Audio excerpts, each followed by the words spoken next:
अथ पञ्चम अध्याय। स्कन्द कुमार आज्ञा गर्नुहुन्छ, हे अगस्त मुनि, दक्ष प्रजापतिले 33 कोटी देवतालाई 33 कोटी आफ्नी कन्या दिइसकेपछि महादेवले विष्णुका छलले सत्यदेवीलाई विवाह गरेको कथा समेत संक्षेपले तिमीलाई सुनाइसके। अब कुन कथा सुन्न इच्छा छ भन भने। स्वामी कार्तिकीय कुमारको यस्तो स्नेहले भरिएको वचन सुनेर अगस्त्य मुनि भन्नुहुन्छ, हे षडानन, तपाईका अमृतरूपी वचन बराबर सुन्न पाउँदा पनि मनमा तृप्ति भएन। तसर्थ त्रिपुरासुर दैत्यले कसको तपस्या गरे, के वरदान पाएपछि कसरी श्री महादेवले के गरी मार्नुभयो त्यो सुन्नको इच्छा छ।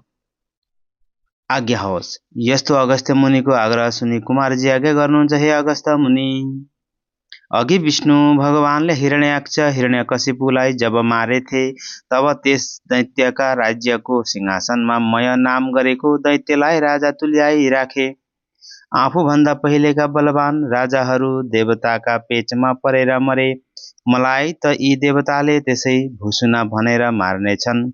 यस्तो मनमा पीर उठ्यो र के गर्ने भन्ने तर्क पनि गर्न लागे। अब तपस्या नगरी हुँदैन भन्ने मनले निश्चय गरी तारकाक्ष विद्युत प्रभ भन्ने मन्त्री समेत भएर पुष माघको जाडोमा हिमालय पर्वतमा, ज्येष्ठ वैशाखको गर्मीमा मरुभूमिमा, पञ्चाग्नि तापेर वर्षाकालमा छाप्रो नभएको खाली भूमिमा बसी ठूलो कष्ट गरी 10,000 वर्ष ब्रह्माजीको तपस्या गरे। ती दैत्यहरूका शरीरमा हाड नसा बाहेक केही रहेन। तपको प्रभावले मुखको कान्ति भने खुब चम्किलो भएको थियो।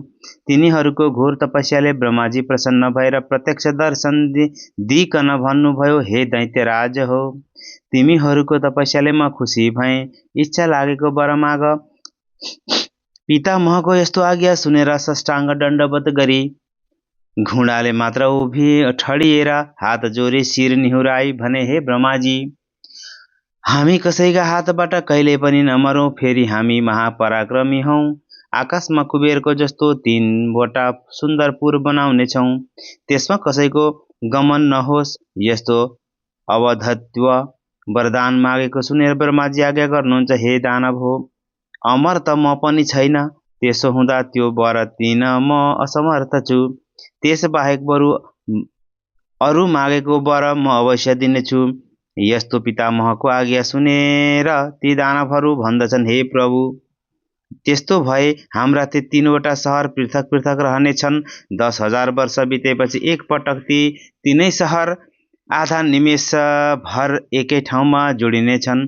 त्यही जोडिएका बेलामा एकै बाणले 3 सहरलाई नाश पार्न सक्ने पुरुषले मात्र हामीलाई मार्न सक्नेछ। यस्तो सुनि तथास्तु भन्ने वरदान दिएर ब्रह्माजी आफ्नो सत्यलोक पाल्नु भयो। दैत्यहरू पनि आफ्ना घर फर्के। संसारको नाश गर्ने इच्छा लिएर फलाम, चाँदी र सुनको 3 पुर सहर बनाए। ती सहर तलबाट हेर्दा सुमेरु पर्वतका 3 टाकुरा झैँ देखिन्थे। सहरका झ्याल ढोकामा बादलीहरूमा मणिमाणिक्य हीरा मोती पन्ना जडेका थियो। चन्द्रमाको किरण भन्दा पर्दा सहस्र चन्द्र उदाए जस्तो भान पर्दथ्यो। चोक आँगनमा मुगा मरकत संगमरमर घोटेर बिछाएको हुनाले त्यसमा रूप ऐनामा जस्तै छर्लङ्ग देखिन्थ्यो। मणिमाणिक्य जडेका रङ्ग बिरङ्गे झाड फानुस ठाउँमा राखिएका थिए। ती बलेका बेलामा सूर्य उदाए जस्तै भान पर्दथ्यो। झ्यालहरूमा लगाएका पर्दाको झ्यालरमा वायुको मन्द स्पर्शले तिनमा उनिएका मोतीको आपसमा टक्कर लाग्दा अति सुन्दर ध्वनि उठेर आनन्द दिने अनुभव सौन्दर्य थियो। एकै नासे हार मिलाएर बनाएका घर त्यसका बगैँचाहरूमा छ। ऋतुमा फुल्ने फलहरू लटरम्म थिए। अनेक जातका फलका वृक्षमा मयूर, मोहन, लाल डाँफे इत्यादि पक्षीहरू बास गर्दथे। कोइलीले आफ्ना स्वरद्वारा सधैँ वसन्त ऋतुको आगमन जनाउँदथ्यो। फुलमा भ्रमणगण आनन्दपूर्वक झुलिरहेका थिए। संक्षेपमा भनौँ भने 3 पुर इन्द्रको कानन वनभन्दा पनि राम्रो थियो। लामा खुना परेका नेत्र, सानो कमर, ठुलो नितम्ब, उच्च स्तन, गजगामिनी कोइलीको जस्तो बाणी भएका लजावती युवती समूह बराबर डुलिरहन्थे। अमरावती भन्दा पनि राम्रो सहरमा तिखेको र चाँदीको विद्युत प्रभाको सुनको दैत्यराज मयको थियो। तिनै दैत्यपति आफ्ना मन्त्रीहरूले सरसल्लाह गरेर राज्य गर्दथे। अब यो सहर नाश गर्ने कोही छैन, हामीहरू अजय छौँ, हामीलाई जित्न कसैले सक्दैन भन्ने ती दैत्यहरूलाई विश्वास थियो। ती घमण्डी दैत्यहरूले देवताका बगैँचाका उत्तम फलफूल लता वृक्ष उखेलेर ल्याए। उनका स्त्री पुत्रीहरू पनि उडाउन लाज मानेनन्। देवताहरूलाई साह्रै कष्ट दिए। आफूहरू चाहिँ इन्द्रका पुरमा उर्वशी आदि गरिएका अप्सराहरू ल्याएर तिनका साथ रमण गर्दथे। इन्द्र झैँ भएर तिनै लोकको आनन्दमा प्राप्त भए। हे अगस्त मुनि गरे तर केही चलेन। त्रिपुरासुरको नाम सुन्दैमा डराउन लागे। यसरी देवताहरूले धेरै कालसम्म दुःख पाए। एक दिन महादेवताहरूले मतो गरी सबै ब्रह्माजीका दरबारमा पुगेर प्रणाम गरे। त्रिपुर दैत्यको उत्पात र आफूहरूले पाएको दुःखको बयान गरेर रोएथे। यस्तो सुनेर, हे देवता हो, त्रिपुर दैत्यहरू बलवान छन्, तिमीहरू तिनको नाश गर्न असमर्थ छौ, सक्दैनौ। यसकारण हामी सबै महादेव कहाँ जाउँ? शिवले ती दुष्टमती दैत्यलाई अवश्य मारिदिनेछन्। यस्तो वचन सुनेर सबै इन्द्र, चन्द्र, कुबेर, वरुण आदि सम्पूर्ण देवतालाई लिएर ब्रह्माजी कैलाश पर्वतमा गए।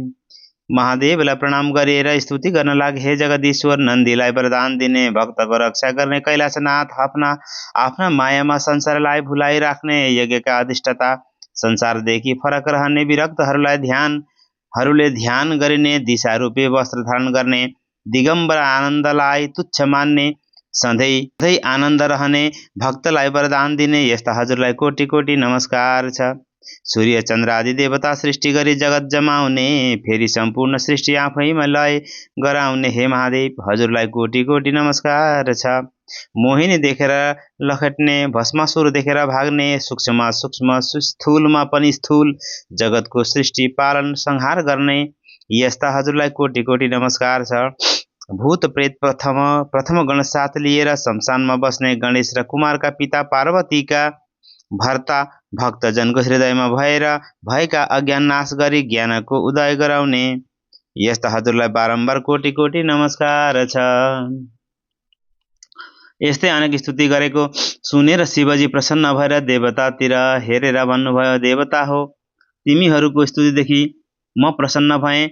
जे इच्छा छ माग, मैले नदिने कुरा केही छैन। यस्तो वचन सुनेर देवताहरू खुसी भएर बिन्ती गर्दछन्, हे जगदीश शशि शेखर, त्रिपुरासुर दैत्यले हाम्रा अप्सरा बगैँचाका उत्तम फलफूलका बिरुवा, उत्तम रत्न, सधैँ उच्चै श्रवाह घोडा, एरावत हात्ती, रथ र हाम्रा कन्याहरू समेत लुटेर लगे। धेरैलाई मारिसके, यी हामी बाँचेकालाई पनि सिध्याउन खोजेका छन्। हामीहरू त्राही त्राही भएर लुकिरहेका छौँ, किनभने तिनीहरूसित सङ्ग्राम गर्न हामी असमर्थ छौँ। अब हाम्रो जे गर्नाले कल्याण हुन्छ त्यही वरदान बक्सियोस्। देवताहरूको यस्तो वचन सुनेर महादेव भन्नुहुन्छ, हे देवता हो, उसो भए रुद्र तेजको केही अंश तिमीहरूलाई दिन्छु, रुद्र स्वरूप भएर नाश गर। यस्तो आज्ञा सुनेर देवताहरू भन्दछन्, हे भक्तवत्सल, रुद्र तेज धारण गर्न हामी सदैव असमर्थ छौँ। हे शिव, 10,000 वर्ष बितेपछि एकाध निमेषलाई ती 3 पुर एक ठाउँमा जोरिएर पुनः छुटिनेछन्। त्यही जोरिएको बेलामा एक बाणले तीनवटै पुरलाई नाश गर्न सक्नेले नै तिनीहरूलाई मार्न समर्थ हुनेछ। ती 3 पुर छुटिएपछि नाश हुने छैन भन्ने पितामहको वरदान छ। हे प्रभु, हामी त्यो काम गर्न असमर्थ छैनौँ। हामी दुखी भएर शरणमा आएका छौँ, हाम्रो द्वार होस्। यस्तो कुरा देवताहरूले भनेको सुनेर शङ्करले आफ्नो मनमा विचार गरेर भन्नुभयो, हे देवता हो, त्यस्तो अभेद्य त्रिपुर छ भने त्यसलाई योग्य रथ तयार पार। त्यस रथमा बसी एकै बाणले त्रिपुरको नाश गरिदिनेछु। यस्तो वचन शिवको सुनेर देवताहरू खुसी भई विश्वकर्मालाई लगाएर सम्पूर्ण देवताको अवयवले बनेको रथ तयार पारे। त्यो रथमा दाहिने पाङ्रो सूर्य, सूर्य देब्रे चन्द्रमा भए 12 सूर्य र 27 नक्षत्र पनि पाङ्राको अवयव भए। पाङ्रा अड्याउने धुरा मन्द्राञ्चल पर्वतको बनाए। त्यसको चुकुल उदयाञ्चल र अस्ताञ्चललाई गराए। संवत्सर रथको बेग, 4 समुद्र रथको कुण्डली, गङ्गा जमुना आदि त्यस रथको कपडा भए। तीर्थहरू सिँगारिएर स्त्री रूप धारण गरी चमर पंखा हाँक्ने भएर बसे। ब्रह्मा सारथी ओम कार स्वरूप रथ हाँक्ने कोर्रा भए। माया घोडाको लगाम, 4 वेद रथका 4 घोडा भए। 6 ऋतु रथका दायाँ बायाँ राखिए।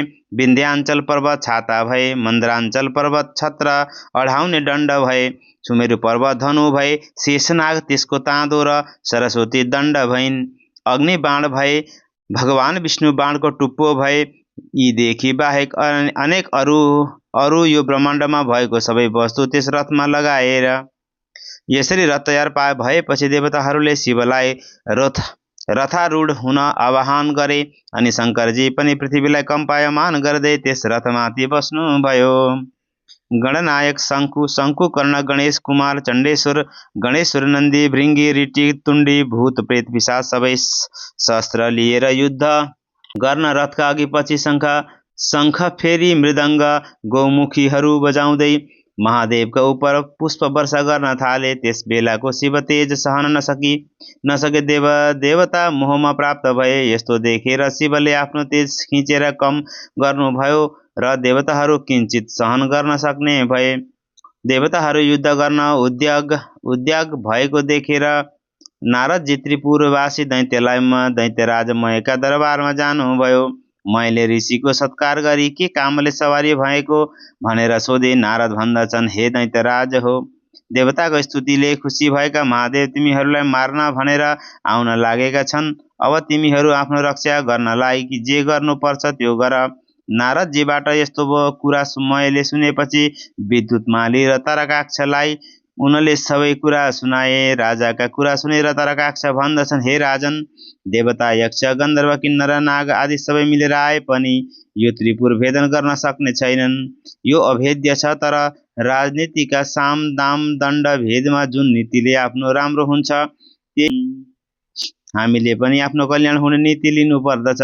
मेरो विचारमा भगवा निर्बल देवताहरूले हामी यस्ता अजय वीर दानवसित आफ्नो स्वार्थ साधन गर्ने इच्छा लिएर डराउन आउँछन् भने त्यस्तालाई दण्ड दिनै पर्छ। यसमा चिन्ता लिने कुरै छैन।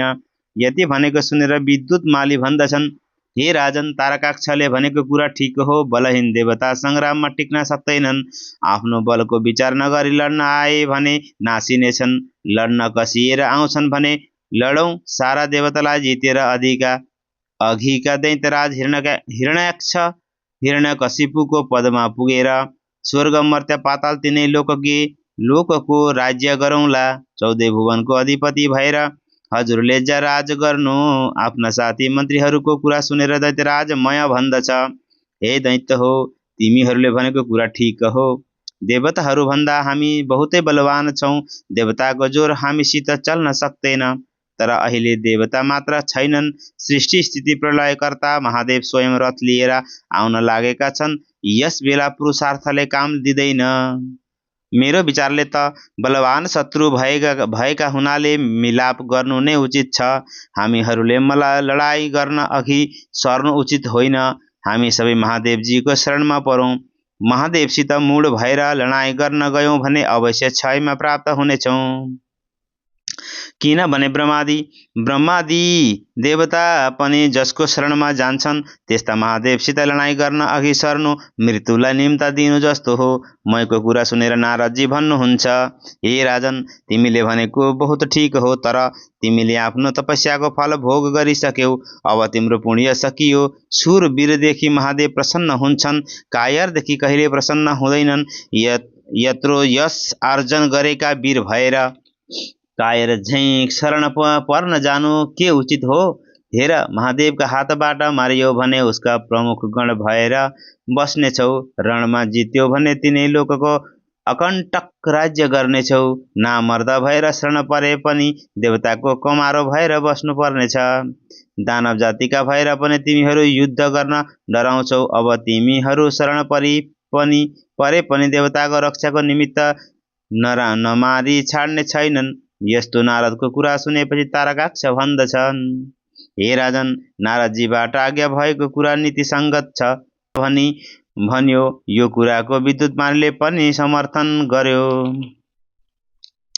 मय भन्दछन्, ठिक हो, नारदजीले भनेको लड, वीरले लड्नै पर्छ भनेर उत्तर दिए। मनमा भने आयुष्यहीन भएकाको यस्तै उल्टो बुद्धि हुने रहेछ भन्ने विचार लिएर सैन्य तयार गर्ने आज्ञा दिए।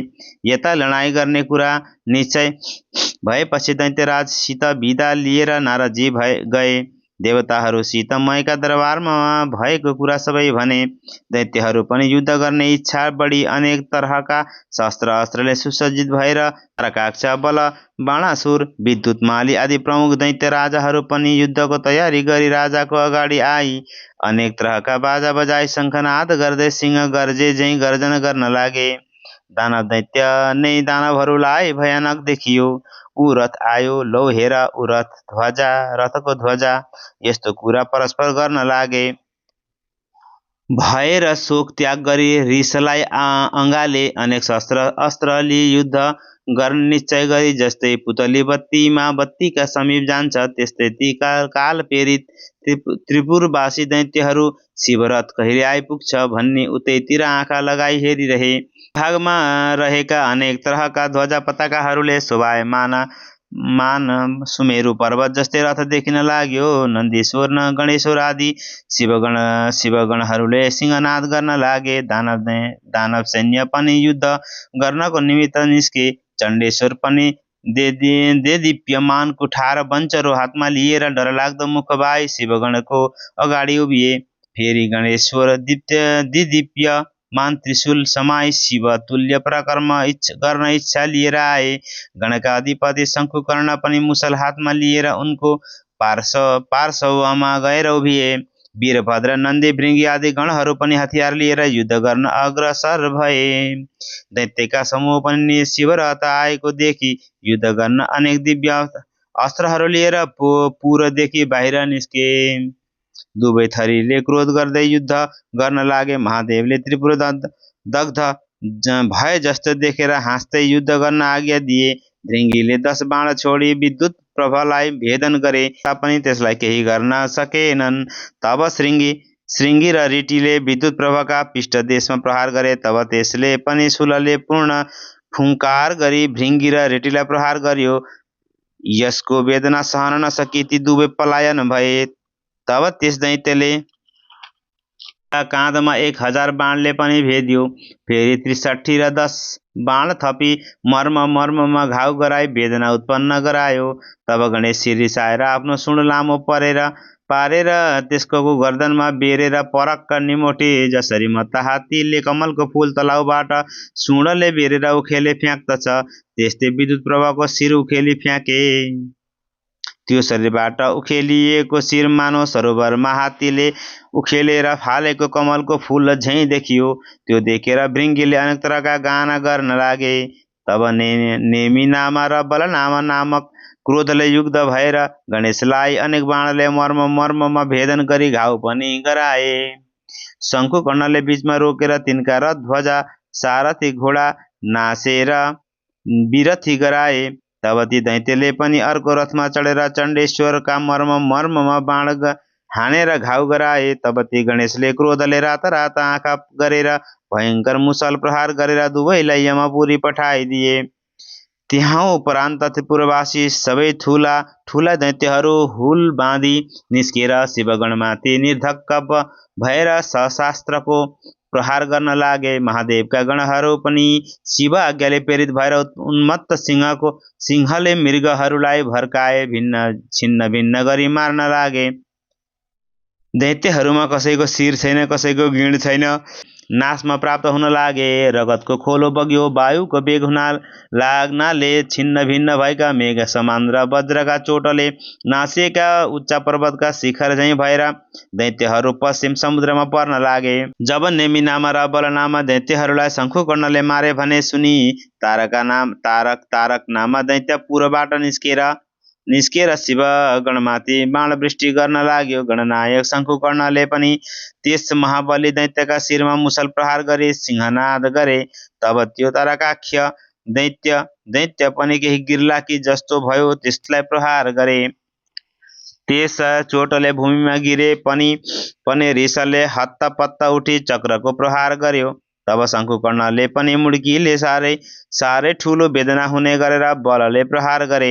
मुड्की खाएपछि त्यसको वेदना सहन नसके भूमिमा पछारियो र हातमा लिएको श्रेष्ठ आयुधलाई त्यागी मृत्युमा प्राप्त भयो।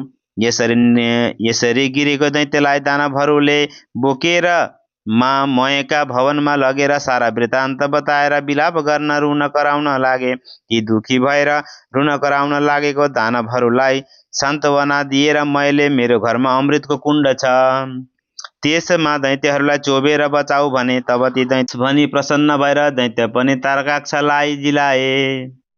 मरेका दैत्यलाई पनि बचाइदिएकोमा साह्रै खुसी भएर दैत्यराज मयलाई शिर नुहाई प्रणाम गरे।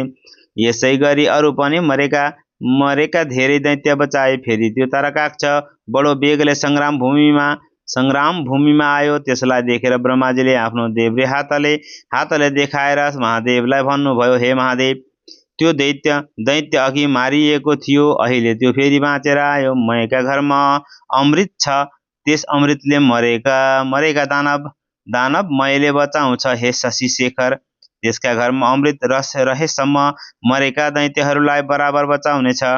यसै कारण पहिले एक बाण प्रहार गरेर अमृत सोसी लिनु असल हुने थियो। ब्रह्माको वचन मानेर बाण त्याग गरी शिवले अमृत शोषण गर्नुभयो। फेरि हडबडाएर ब्रह्माजी भन्नुहुन्छ, हे देव, बाण लिनुहोस्। दैत्यहरूसितको लडाईँ खुब देखेँ। लड्दा आज 10,000 वर्ष बितिसक्यो, तै पनि त्रिपुरको नाश हुन सकेन।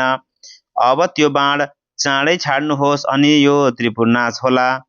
पुर एक आधा निमेषसम्म जोरिएर फेरि तुरन्त छुटिनेछन्। जोरिएकै बेला बाण प्रहार गर्नुहोस्। यी कुरा सम्मिलित भएर छुटिएपछि फेरि बाण छोडेर पनि केही हुने छैन। हे भगवान, यदि मेरो बिन्ती लाग्छ र देवताहरू सुखी हुन् भन्ने हजुरको मनमा छ भने त्यो अग्नि सोमयुक्त बाण प्रहार गरेर त्रिपुरको नाश गर्नुहोस्। यसरी अधैर्य भएर भनेको ब्रह्माजीको कुरा सुनेर हुन्छ भनेर त्यो उग्र बाण धनुमा चढाए, तलमाथि झुकाए। दिव्य 10,000 वर्ष पुगेपछि आधा निमेषका निमित्त त्रिपुर जोडिएको बखत शिवजीले आफ्नो योग बलले सारा जगत निश्चल गराएर अग्नि सोमस्थित नारायण रूपी बाण निर्धक्कसित प्रहार गरे। बाण धनुषबाट छुटेर गई त्रिपुरका घरहरू डढाउन थाल्यो। धिक्क धिक्क, कष्ट कष्ट भन्ने शब्द उत्पत्ति भयो। महादेवले मयलाई सम्झाउनलाई नन्दीलाई डाकी हराउनु भयो। त्यही गराएर अग्निलाई भने, त्यो विश्वकर्मा मयलाई नडढाउनु, त्यसको पुत्र मात्र डढाउनु।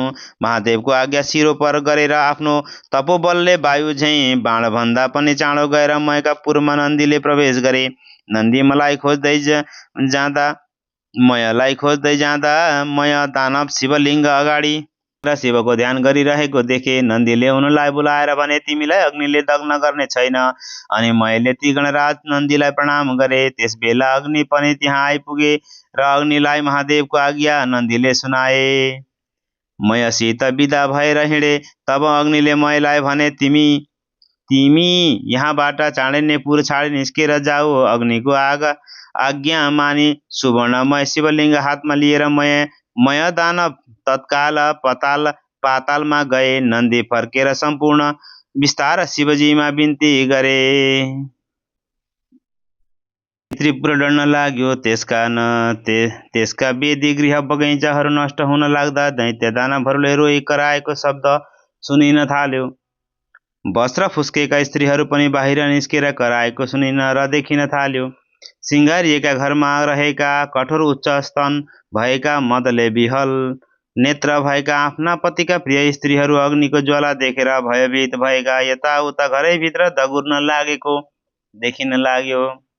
पर्वतमा रहेका किन्नर किन्नरी झैँ कोही पति पत्नी अङ्कमाल गर्न लागेको पनि देखियो। कोही भागे, कोही स्त्रीलाई बोकेर, कोही पुत्र पुत्री समेत लिएर सम्पूर्ण भूषणले भरिभराउ भए पनि शिवद्रोही हुनाले आगोमा डढे समुद्रमा खस्न थाले।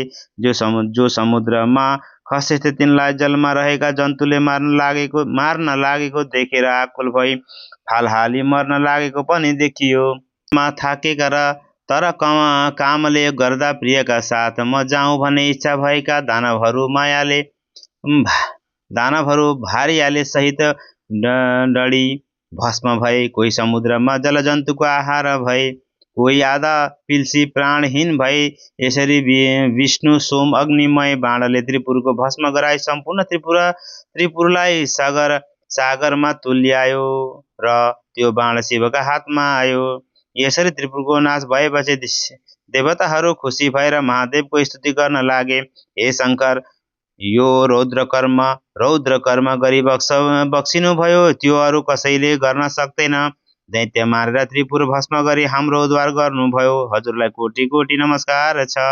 यसरी देवताहरूले स्तुति गरेको महादेव भन्नुहुन्छ, हे देवता हो, मैले तिमीहरूलाई पुत्रवत पालना गर्नुपर्छ। आज शत्रु मर्नाले तिमीहरूको अभिलाषा पूर्ण भयो। अब तिमीहरू आफ्ना आश्रममा गएर आफ्नो आफ्नो अधिकार ग्रहण गरी आनन्दपूर्वक बस। यस्तो आज्ञा महादेवको भएपछि शिवलाई प्रणाम गरेर ब्रह्मा विष्णु इन्द्रादि आफ्ना आश्रममा गए। शिवगणले सहित भएर महादेव कैलाश पर्वतमा पुग्नुभयो। कसैले वर्णन गर्न नसक्ने कथा त्रिपुरदाह मैले भने। जो शिवभक्त प्रसन्न भएर पवित्र भई यस कथालाई पाठ गर्ला, सुनला, त्यो मनुष्य पापदेखि निर्भीत जानेछ तथा अनेक स्वर्गका भोगहरू पनि भोग गर्नेछ। इति श्री स्कन्द पुराणे केदारखण्डे माघ महात्म्ये कुमार अगस्त्य संवादे श्री स्वस्तानि परमेश्वरीयं व्रतकथायां त्रिपुरदहनं नामो पञ्चमो अध्यायः।